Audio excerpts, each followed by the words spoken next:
Estamos no canal Medicina Sexual Baseada em Evidência, eu sou Walter Javaroni. Estamos falando da medicação injetável para o tratamento da disfunção erétil. E eu salientei no bloco anterior que dois riscos para quem vai iniciar o tratamento com medicação injetável, os dois riscos são fibrose e curvatura peniana e o priapismo. Então, falando inicialmente do risco de fibrose, imaginem que o paciente que vai fazer essa terapia, ele tem que administrar diretamente no interior dos corpos cavernosos vasodilatadores que vão determinar a resposta erétil. Então, se ele aplica o produto sempre no mesmo local, ele vai criar ali uma área inflamatória que o organismo vai tentar resolver através de um processo de cicatrização. Então, o paciente pode começar a ter um calo, uma fibrose no interior do pênis, e isso pode prejudicar a elasticidade dos corpos cavernosos e determinar algum grau de deformidade ou de curvatura peniana. Então, o conselho que a gente dá para evitar a fibrose seria, primeiro, tentar usar um produto só com prostaglandina. A gente tem comercialmente o único produto que existe na farmácia comum que pode ser usado como medicação injetável para tratamento da disfunção erétil é o conhecido Caverject, que é a prostaglandina, o alprostadil. Ele tem uma menor taxa de formação de fibrose.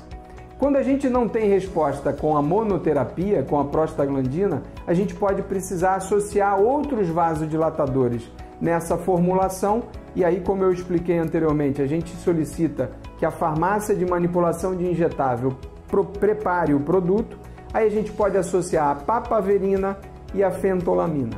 A papaverina é mais associada à fibrose no interior dos corpos cavernosos, então a gente sempre tenta usar a menor dose possível da papaverina.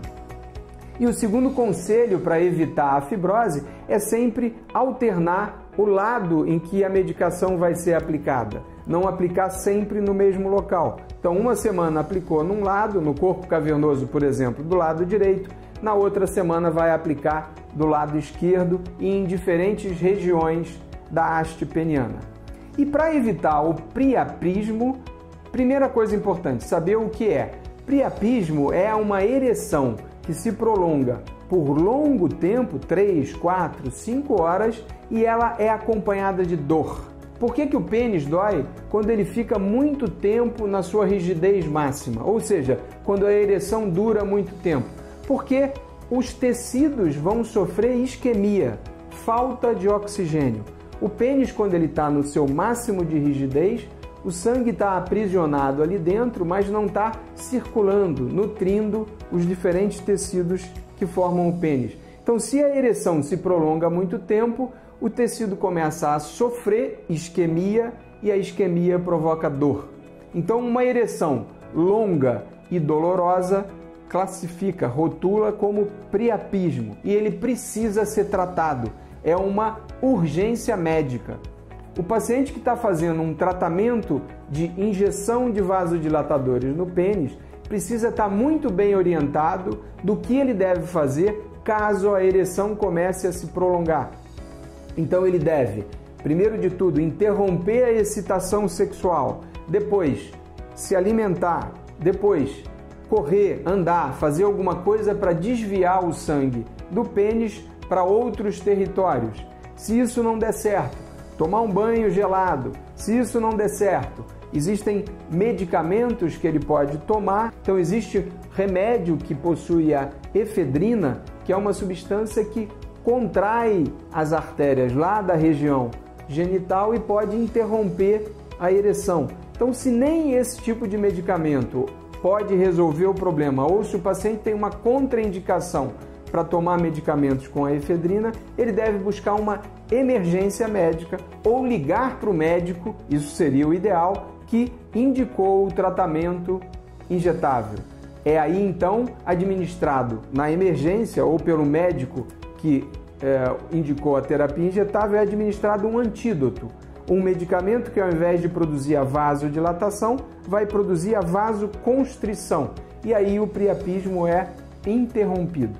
Então é importante fazer isso no devido tempo para evitar sequelas futuras, porque o priapismo não tratado adequadamente pode piorar a capacidade de ereção do pênis, porque ele danifica o tecido erétil. Então, uma etapa importante da terapia injetável é saber como aplicar o produto. Eu vou mostrar aqui muito superficialmente, porque é sempre importante você visitar o consultório do médico e aprender lá com ele como você deve administrar e quais são os riscos, quais são os benefícios, qual é a dose adequada. Então, como eu falei, isso tudo exige treinamento. Mas, via de regra, o produto, quando aplicado, não causa dor. A aplicação tem que ser sempre numa faixa lateral do pênis para evitar tanto o canal por onde passa a urina, a uretra, quanto o feixe vascular nervoso que passa aqui nessa região dorsal. Então, ao meio-dia, se a gente imaginar o pênis como um relógio, meio-dia ou 6 horas não é um bom local de aplicação. Nos outros horários é possível aplicar.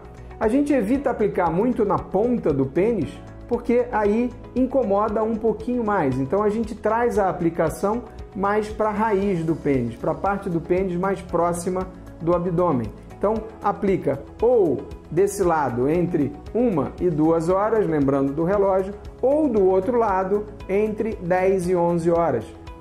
Interessante alternar o local da aplicação, uma semana num lado, outra semana no outro, porque como eu expliquei, para evitar a fibrose, e usar a formulação adequada que determine um período de ereção de no máximo 2 horas para minimizar o risco do chamado priapismo, ok? No próximo bloco vou explicar para vocês o que fazer quando nem a terapia injetável resolve o problema, ou quando a terapia injetável não deixa o paciente satisfeito ou ele não se adapta à injeção. Situações que acontecem, por exemplo, o paciente mais idoso que não tem a destreza manual para conseguir aspirar o líquido do frasquinho e aplicar no pênis, não vai conseguir fazer esse tipo de tratamento.